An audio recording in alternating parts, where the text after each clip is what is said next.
Honorable Tambo.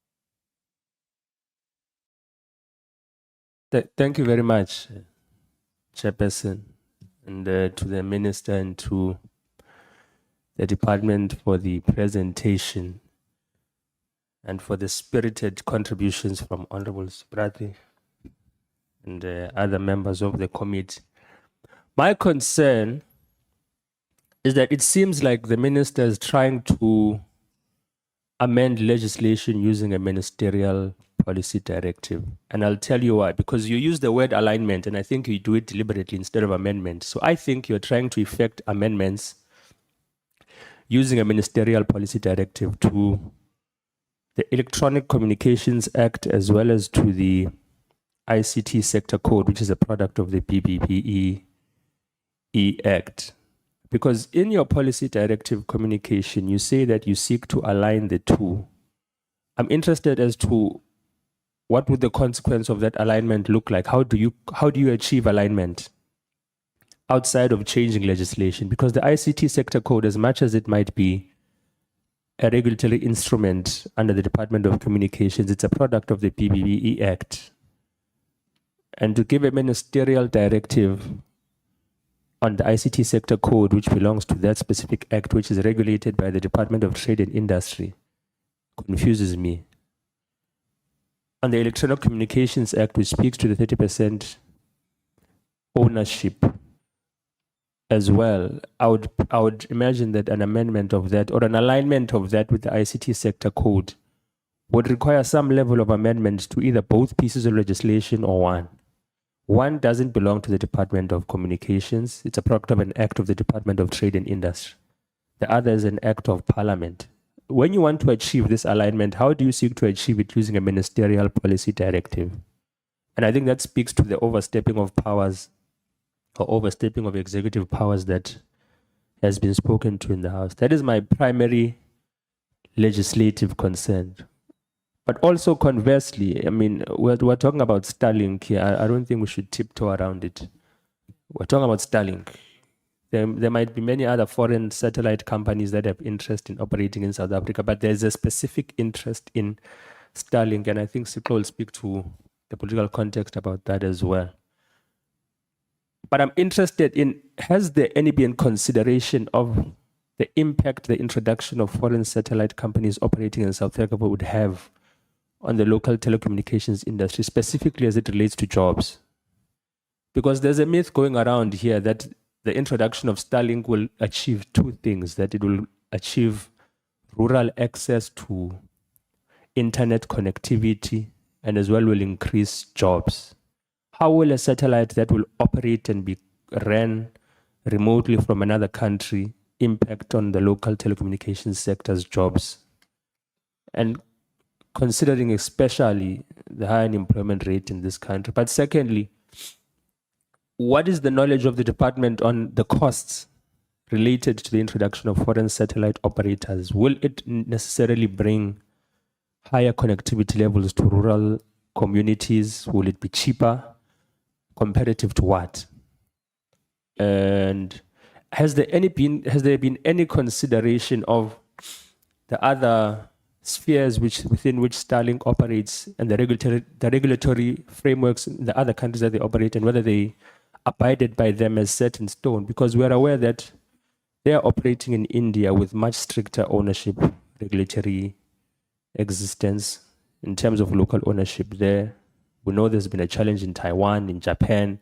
Why are we altering our legislation for Starlink, whereas where it goes to operate in other countries, it did not utilize this coercion for us to change our laws in order for it to operate in South Africa? So I'm interested in the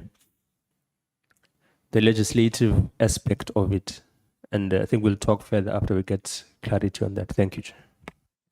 Thank you, Honorable Tambo. I think it was Honorable Chawuke after. Thank you very much, Honorable Chair. If you don't mind, I will remain seated.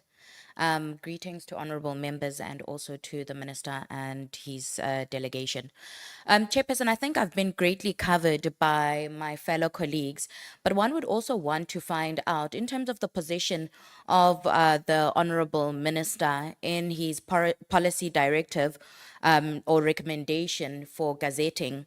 One would want to understand whether it has been taken into consideration not only through his political party, but as a minister, as an official in cabinet, the consequences that this will have on the ordinary South Africans. Ultimately, looking at whether it will provide an opportunity for SMMEs who are in the sector to have an opportunity to become service providers in the space. And additionally, it would be what type of consultation has taken place also with the Department of Innovation and Science. We do know that Innovation and Science has a particular program and project that they are running as well. And one would want to see if this was a unilateral decision that was taken, or was there consultation and consultation that is befitting and sufficient to really put a case study forward? Chairperson, also just taking into consideration, and I think this was said by Honorable Sobrathi, in terms of how the minister has conducted himself with the policies and perhaps how he seeks to amend transformative policies, one is quite concerned in terms of whether we are progressing or regressing. And perhaps through your guidance and your leadership, Chairperson, you will guide us in terms of the proximity or the reach of the minister and this portfolio committee in terms of those amendments and perhaps the recommendation. And I think it's quite important for us to re-emphasize that as a portfolio committee and as part of our oversight and our responsibility, we are finding out decisions that are made by the minister on social media and through media platforms. And one would want to have an appreciation that the minister is regularly invited to this platform and to this portfolio committee to take us into confidence on developments of the department. And I think this was said by Honorable Matafa, if I'm correct, to the question to say, or was it yourself, Chairperson, to say, did he sit and then make a decision? Or is this a political party directive and political line of march that is currently being displayed? And we must understand that, as indicated by my colleagues as well, we must take a very clear stance that we're not going to derail from a transformative agenda where we seek to improve the lives of the most vulnerable and create economic opportunities. And I think what is clearly displayed here is leaving an opportunity for international players to come through the back door without consequences, and therefore removing or creating a greater vacuum from those who are in the local market from actually competing. And I think this is what these recommendations that are brought forward by, and I'm going to call them recommendations by the minister, seek to achieve, and more especially favor business rather than look at the interest of South Africans and those who are previously disadvantaged from opportunities. And how do we ensure that these economic opportunities are really deeply rooted in providing or being distributed with the previously disadvantaged in our communities? The last part, Chairperson, I think one wants to find, or second to last would be in terms of the travel that has been done or that has taken place through the department. What are some of the findings that the minister can give as part of the case studies for us to really understand what type of not conversations, but discussions are taking place through your international travels? Because this starts to raise some great concerns, and especially around Starlink, to say, are we having our GNU partners, GNU leaders and other political parties perhaps in the background utilizing their proximity to advance their own political agenda and create alliances internationally? And it must be cautioned, and I think perhaps it must be clearly stated. And then the last part, Chairperson, in terms of the department, it's not consequence, but its ability to measure the risk, its risk analysis. What are the risk analyses that have been conducted in terms of what has been pronounced by the minister?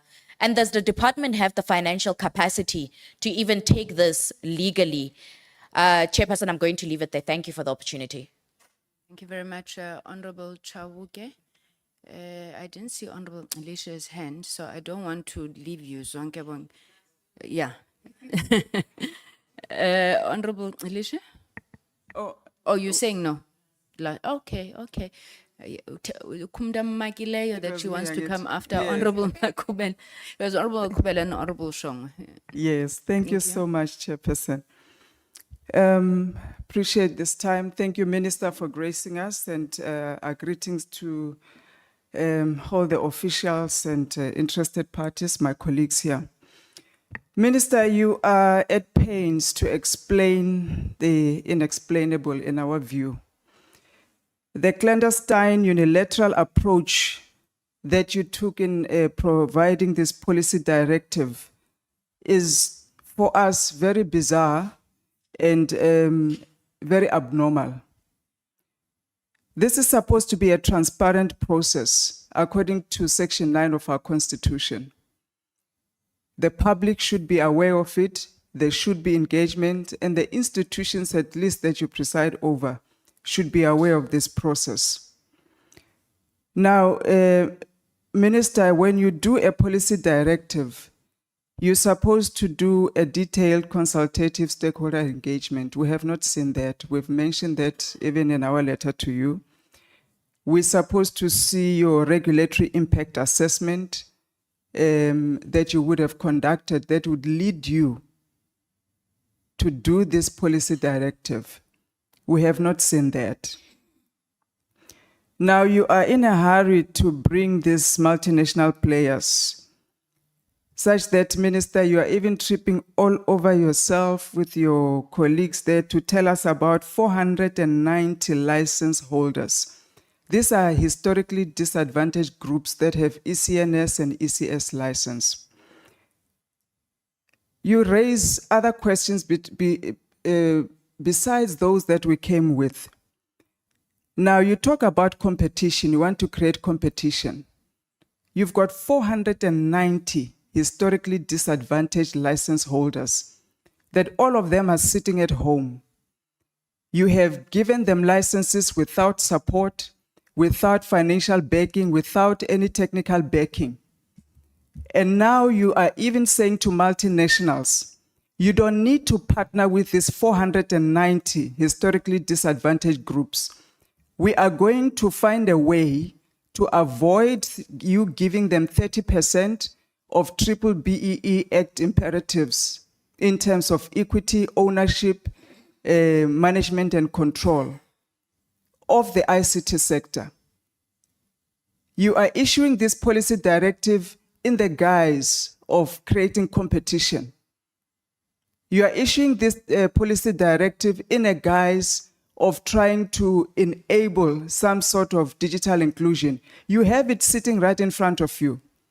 The fact that there was a moratorium by ICASA under your department, Minister, to say we're not going to issue any further licenses, but we're going to support the current license holders, ensure that they partner with multinationals that come into the country, ensure that they can breathe, they get capital, they get supported.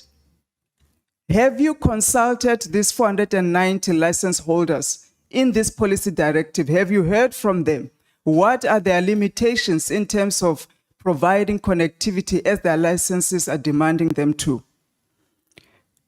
Now, it sounded as if you actually cared for these historically disadvantaged groups that are sitting with licenses that have become useless. But you issued these licenses, then you left them to the sharks, you threw them to the sharks. We only have two dominant players in the telecoms industry in this nation, MTN and Vodacom. And these poor license holders must now contend to be some last mile connector somewhere if by luck they manage to get any project that comes their way. You have not told us any of the support that you're offering to these license holders. I think your reason of competition is really flimsy, it's frivolous. It should not even have been raised in this platform. What you should be doing is to ensure that these 490 are empowered enough to be able to create competition for the two dominant, so that we get our data costs low and we're able to give coverage to the underserviced rural and remote areas.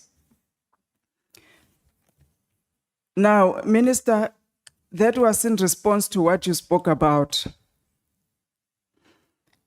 The digital communications and the Communications and Digital Technologies Department has been mandated to enable South Africa's digital transformation. To date, we can tell you that you have achieved no digital inclusion. You have not created any economic growth for the country or enabled the government to create any further employment or economic growth. You have not achieved universal access or any objectives that are spelled out in the ICT white paper. We ask ourselves sitting here, then what is the point of this department? With billions of rands that have already been funneled into your entities, we anticipated an ICT revolution in your operations.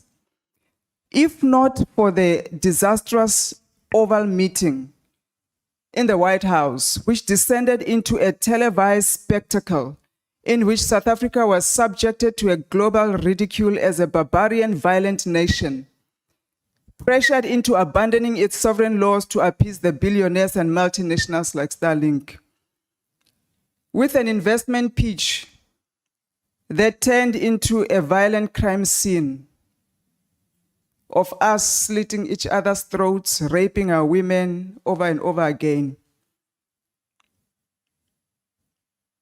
If not for that scenery, where your department, Minister, became a center stage, that you have failed to provide technology that will cover our borders, that will monitor crime on our streets and in our homes and rural areas.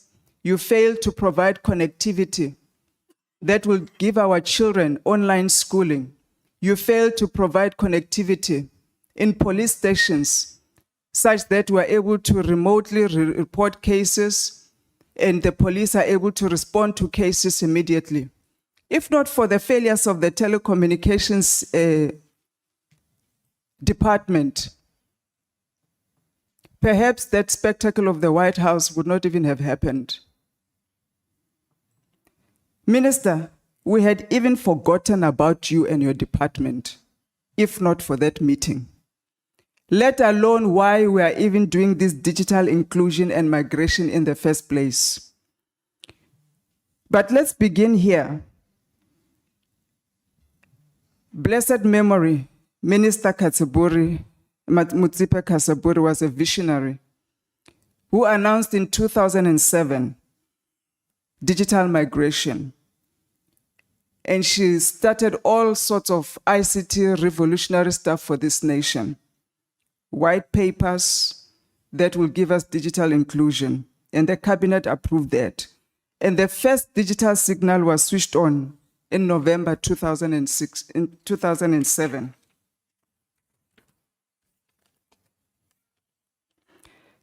Minister, it has been downhill from there. And unfortunately, you have joined the gang of the downhill.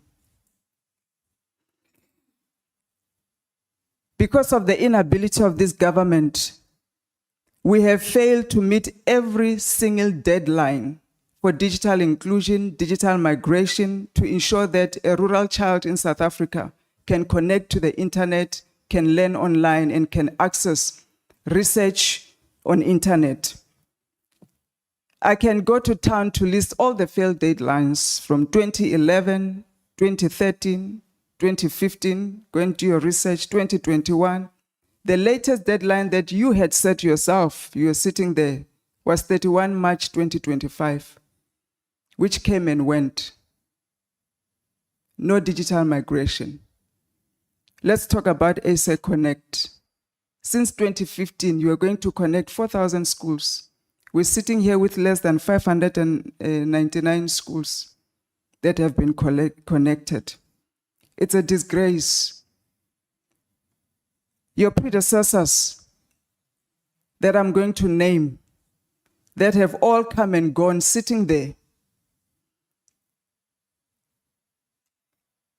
The former Minister Nyanda, 2009, 2011, former Minister Padeyachi, former Minister Pule, former Minister Karim, former Minister Kwele, former Minister Mutambi, former Minister Dlodlo, former Minister Kubai Ngubani, former Minister Stella Ndabeni, Nomvula Mkonyani, Ntshabeni, Ngungubele, and now here you are, 2024, and hopefully to 2025, because we can't afford another disaster like this.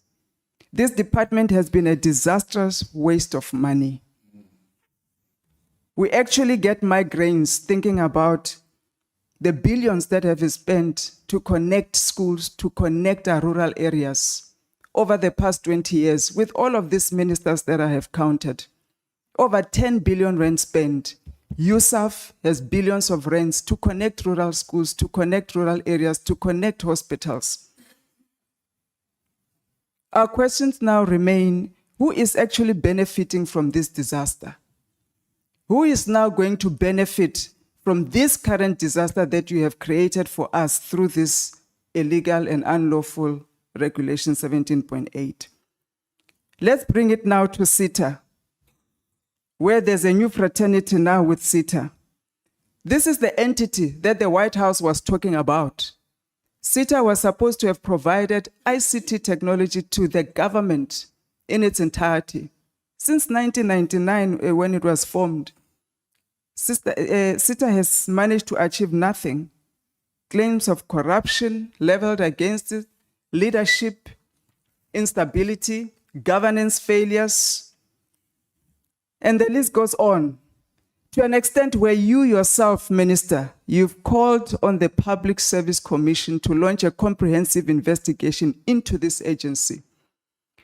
That today, you are sitting here using, maliciously so, its regulations, illegally so, to try and advance an agenda that goes against our constitutional transformative agenda of this nation, even our national development plan itself.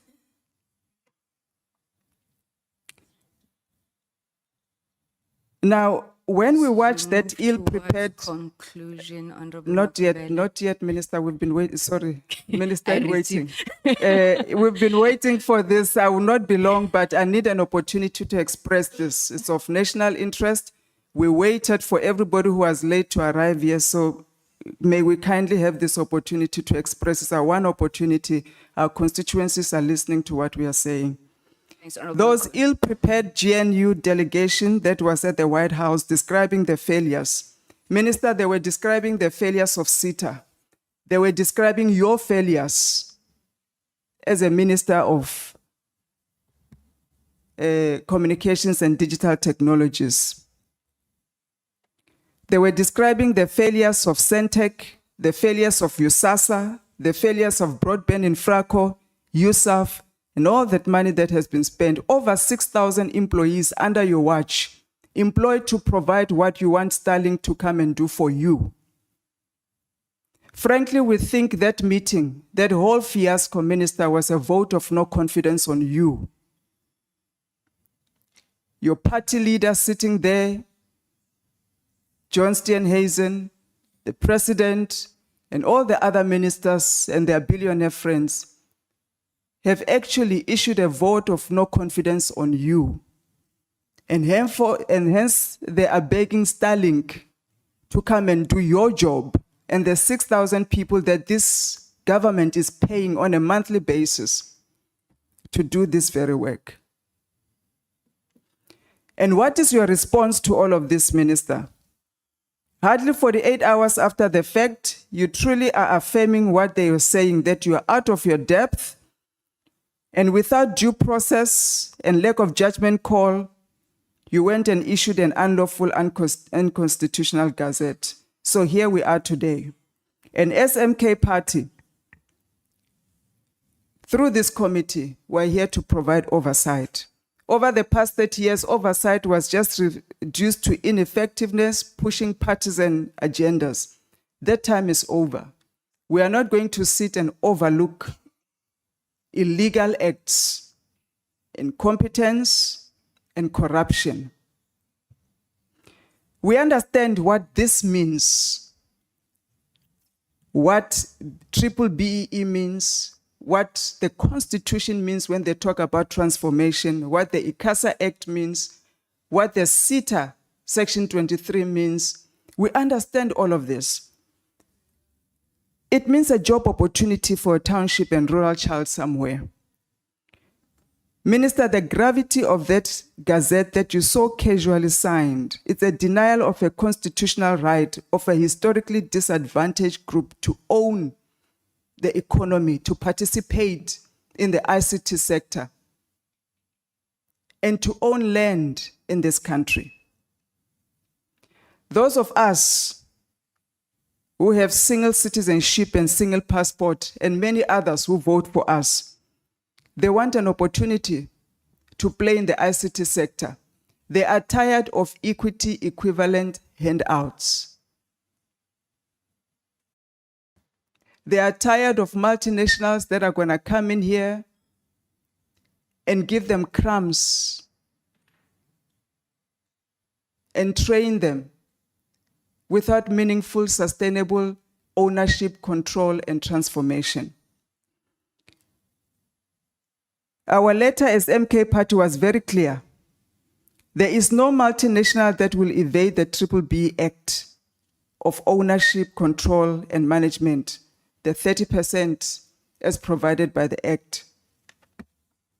As I draw to close now, Minister, it's a pity that we can't directly put a motion of no confidence on you as MPs and as a party, because you have delegated authority, you are appointed by the president. But in the light of that, these are my 4 questions to you. Why should we keep you as a minister of DCDT? When are you reversing this unlawful gazette? Who pressured you to do this? You are under oath. Who pressured you? Who instructed you to do this? Because you seem like an intelligent man. Maybe in the words of Rupert, you seem like a changed man. Who is pressuring you to do this? Tell us who in your department, the departments that you oversee, advised you to do this gazette, because we want to know them. Because those are the incompetent people that after we release you, we need to go after them as well. Finally, again, Mr. Minister, when can we expect your resignation letter? I thank you. Thank you very much, Honorable Makubela. Honorable members, I want to plead with you. It's 11:49. Ne? Chair. My apologies to interrupt you. I missed the second question on the 4 concluding questions that the honorable member asked. So I would really, and I'm not being distracted. Number one was, Why should we keep you? So I missed the second one. Honorable Makubela. Honorable Makubela, could you repeat your second question? You see now, I'm not sure if I can do it with the same passion. So, but the second one was, when are you reversing the unlawful gazette? You got the other ones? Perfect, thank you. Members, please, it's 10 to 12. And unfortunately, we do have plenary at 2:00. I know that we all want to speak on this matter, but I'm appealing. Let's try and manage time because the minister will still have to respond, and I know you will still want to follow up. SABC Centec are sitting here, so please, can I ask that we manage ourselves? I don't want to stop anybody. Lest I be called a changed woman. Honorable